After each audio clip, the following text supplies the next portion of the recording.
Valentina llegó al hospital diciendo que se había caído por las escaleras. Era la tercera vez en el año que iba a urgencias con una excusa distinta. Nadie le preguntó si se sentía segura en su casa. Nadie le habló de medidas de protección. Nadie le dijo que podía denunciar.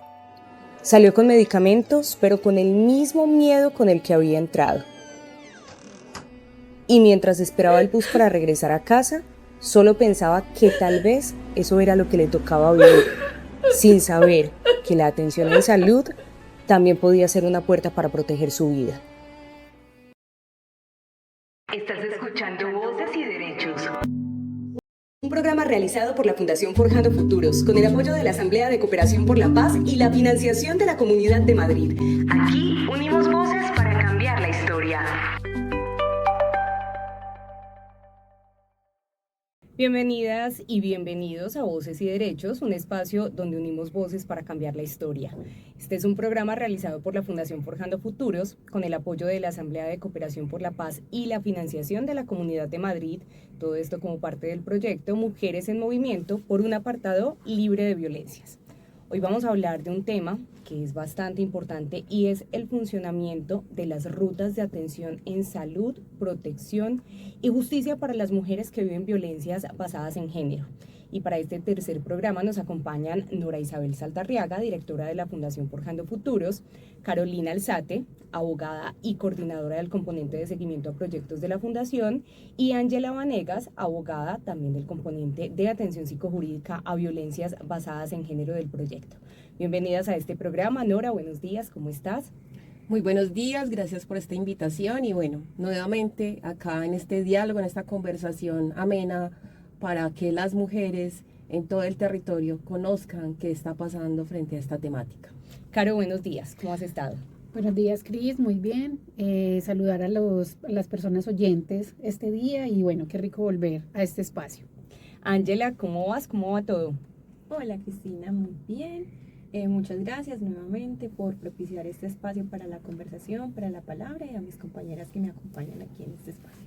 Nora, comencemos a entrar un poquito en materia. Vamos a hablar de algo muy importante. En el programa anterior hablábamos en general de las rutas de atención para las mujeres que sufren violencias basadas en género, pero queremos ahondar un poquito en que hay rutas en el tema de salud, en el tema de justicia.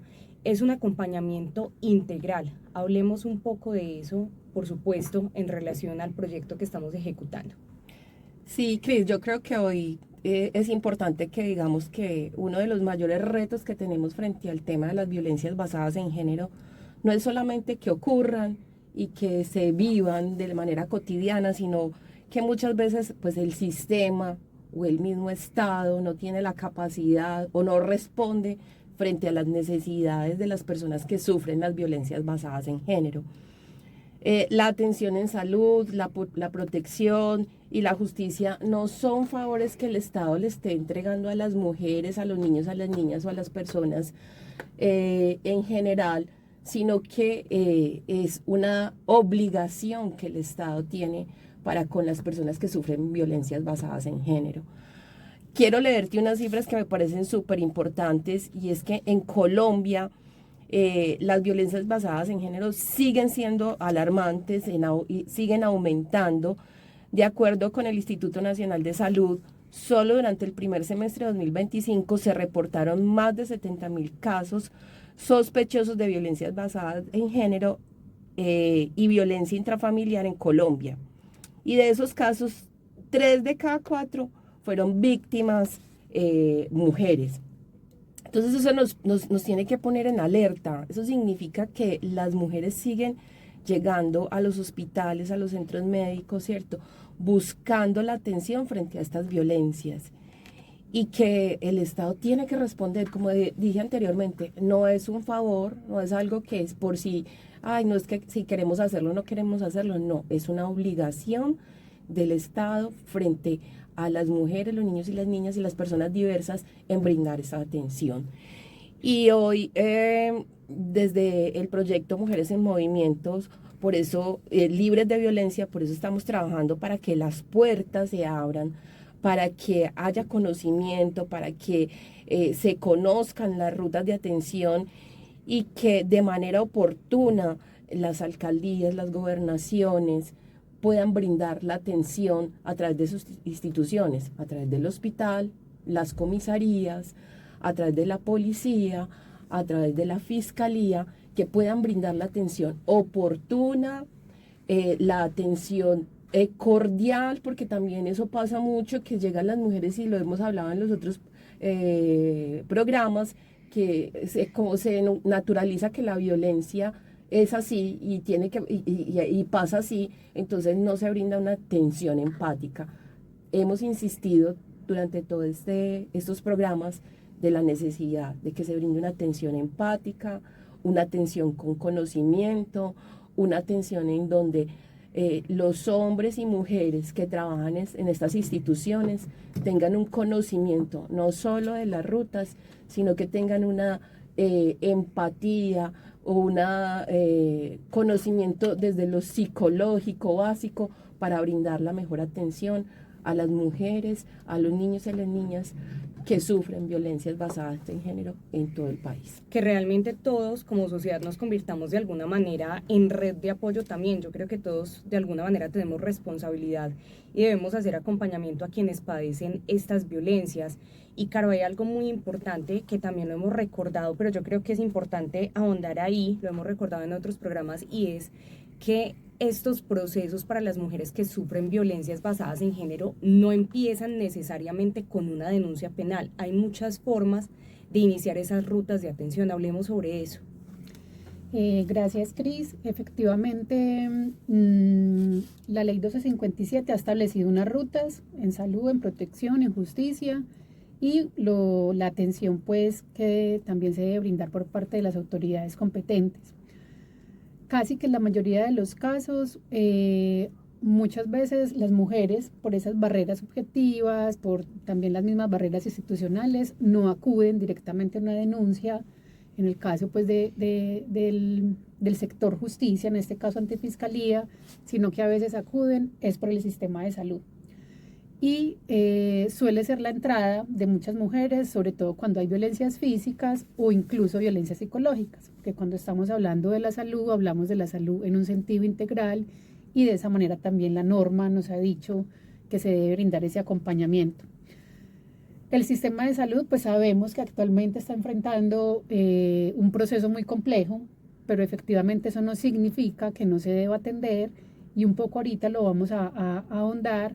Ese sistema de salud puede ser la entrada de esa mujer, y como veíamos en nuestro programa pasado que nos contaba Ángela sobre ese 11% de mujeres que tras entrar al sistema de salud presenta denuncia, es decir, casi que el 90% de las mujeres, pese a que hay una violencia física o psicológica, no acuden a un sistema de protección o a una ruta de justicia.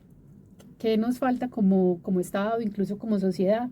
Fortalecer esos mecanismos, esas puertas de entrada donde llega la mujer para una atención inicial, y que a partir de ahí se generen canales de confianza, canales de articulación para que puedan seguir los procesos frente a las rutas que están disponibles frente a violencias basadas en género.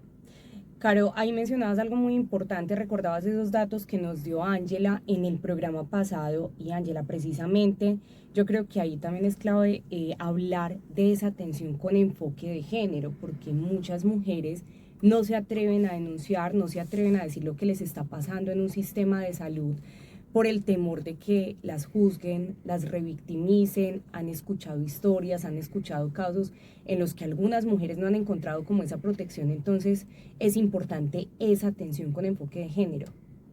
Lo es, Cristina.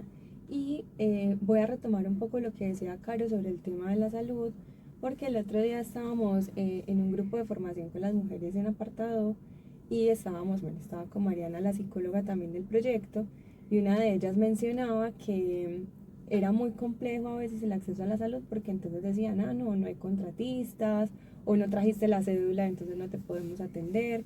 Pues como que hay un montón de barreras que terminan siendo burocracia, unas cargas administrativas que no tendrían por qué soportar las mujeres.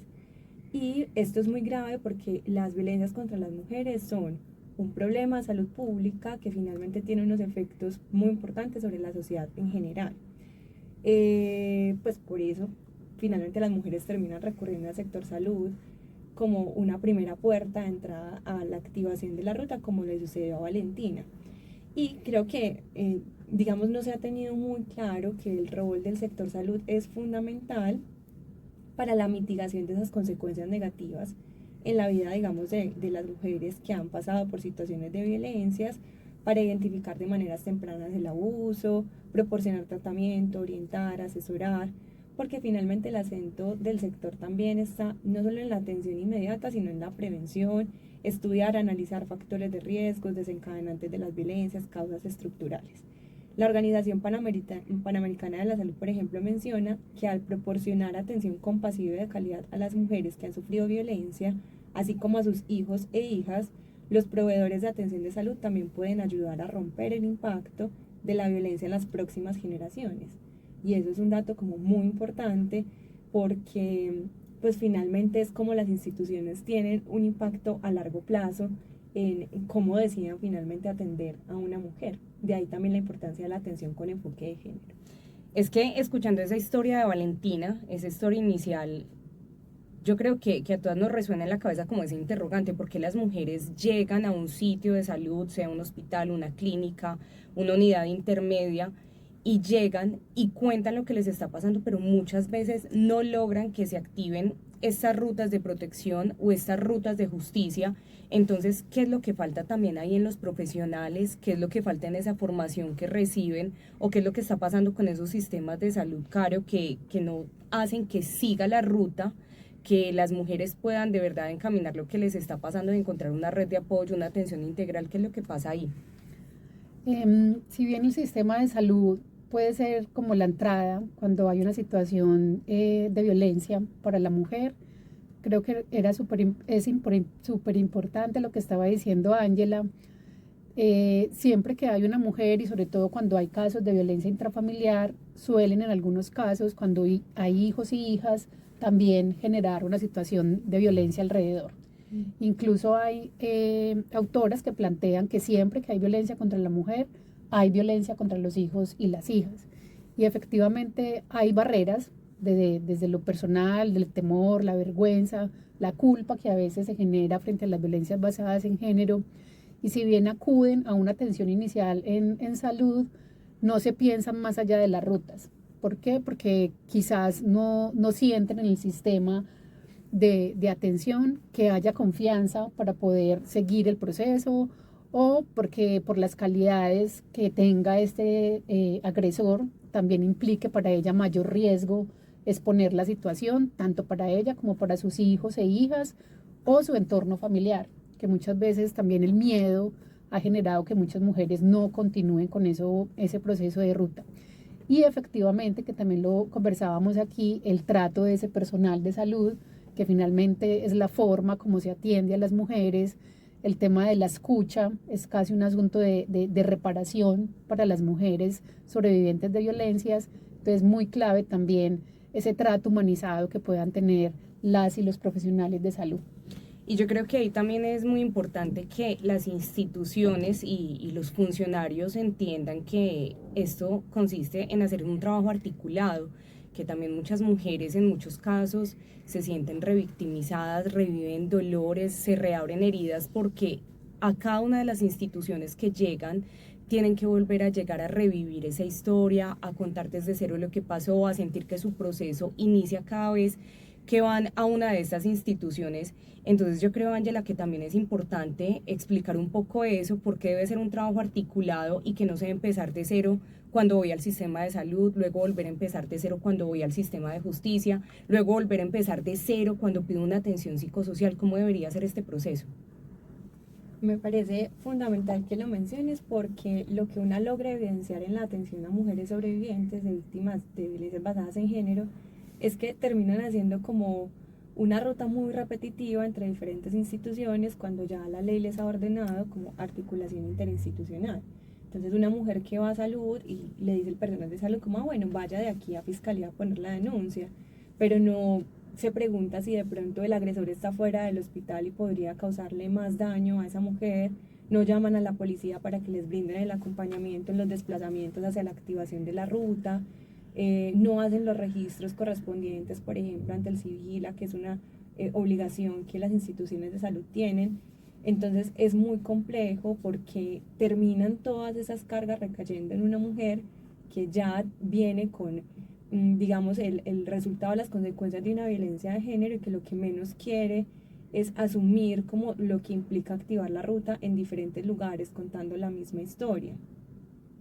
Por eso creo que es muy importante, por ejemplo, que las mujeres puedan conocer la información que tienen derecho, por ejemplo, en el sector salud, desde recibir asistencia psicológica, psiquiátrica, forense, incluso hasta poder elegir el sexo del profesional o la profesional que les puede atender en esas circunstancias, y que el sector salud también tiene una labor muy importante en términos de recolección de evidencias, pues como evidencia física, material probatorio para los procesos que se adelantan, y en términos de la valoración del riesgo que puedan identificar en ese momento para decir, listo, si esta mujer está en un riesgo bajo, alto, moderado, extremo, yo no puedo tratar a la mujer que está en un riesgo bajo de la misma manera en la que puedo tratar a una mujer que ya está en un riesgo extremo de que la violencia escale pues como hasta la violencia letal. Entonces como que hay que reflexionar alrededor de esos roles, y que las instituciones efectivamente, como decía Nora ahorita, pues como no es un favor, es una obligación legal que ya está establecida, no solo ley de 1257, sino sus decretos reglamentarios, y en adelante pues como todas las resoluciones del Ministerio de Salud. Yo creo que ahí es importante contar que en el proyecto pues no solo están o hacen parte las profesionales de la Fundación Forjando Futuros, sino que también se hace toda una articulación con funcionariado de la región de Urabá, porque también es muy importante contar con ellos precisamente por lo que estamos hablando, porque estas rutas de atención para las mujeres tienen que ser en articulación con los diferentes tipos de profesionales. Y Nora, yo creo que es importante también contar cómo se está haciendo todo ese acercamiento con ese personal, con esos funcionarios, pero también concientizando a las mujeres de que estas rutas no son simplemente trámites, sino que realmente consisten en que haya una atención integral para ellas. Sí, yo quiero señalar acá dos cosas frente a lo que hemos venido diciendo en ese tema de esa articulación. Resulta que para ciertas cosas el Estado se articula, por ejemplo, con la DIAN. La DIAN puede conocer todo lo que tiene una persona, lo que no tiene, lo que pagó, lo que no pagó, frente a todas las instituciones del Estado, ¿cierto? Pero que es lamentable que esa articulación no suceda en temas tan importantes como tiene que ver en el sector salud con la atención de las mujeres. Creo que ahí el Estado también tiene que hacer un esfuerzo, que haya un sistema en donde se digite la cédula de la persona y que inmediatamente salga el historial de que ella ya estuvo en la fiscalía, de que ella estuvo en la comisaría o que estuvo en el centro de salud, para que la mujer no tenga que volver a contar su historia como pasa en Colombia siempre, ¿cierto? Que la mujer sienta que hay una atención realmente integral y que ahí el Estado le está poniendo toda la atención. Entonces, primero tenemos que buscar que el Estado se articule de tal manera de que no pasen estas cosas, de que no tengamos que contar 1000 veces la misma historia para que al final volvamos al punto de inicio, ¿cierto? Segundo, creo que también con todos estos espacios que tenemos, con toda esta formación que han tenido también los y las funcionarias en diferentes espacios de su realidad, en el ejercicio de sus funciones, también han venido cambiando la mentalidad. O sea, todo no es tan negativo. Si nosotros nos encontramos, y aquí me acordaba del caso de una amiga que hace más o menos 2 años denunció una violencia psicológica y económica, y ella en los primeros espacios, porque esto llegó hasta un juez, ¿cierto? Y en las primeras audiencias ella decía, no, ese juez no va a hacer nada, porque el juez estaba muy callado todo el tiempo, como escuchando pues al agresor, escuchando los testigos del agresor y pues escuchándola a ella. Y ella decía, es que yo no tengo evidencias, yo no tengo cómo demostrar todo esto, y yo sé que no va a pasar nada. Y yo le insistía, espérate, yo sé que acá las cosas han venido cambiando y que vamos a encontrar esas rutas, y que va a haber también de parte de ese juez también un conocimiento y un reconocimiento de lo que te está sucediendo. Y efectivamente fue un juez muy garante, fue un juez en el que dijo, efectivamente, esta persona está sufriendo una violencia basada en género muy fuerte por parte de su compañero permanente. Entonces creo que ese es un trabajo en el que tenemos que seguirlo haciendo, o sea, podernos comunicar, poder escuchar de manera asertiva, poder que las personas que llegan ante las instituciones, ante las organizaciones de la sociedad civil, podamos escuchar empáticamente a las personas que han sufrido la violencia, abre también un camino para que otras personas puedan acercarse. Cuando una mujer dice, yo recibí una buena atención, cuando una mujer dice, esto sí está funcionando, abre el camino para que otras mujeres puedan acercarse, no solo a la institucionalidad, sino a otras organizaciones, pueda acercarse a su comunidad y pueda también ser esa multiplicadora de ese ejercicio de atención que ha recibido. Entonces, por eso estamos acá, por eso es este proyecto y esperamos que podamos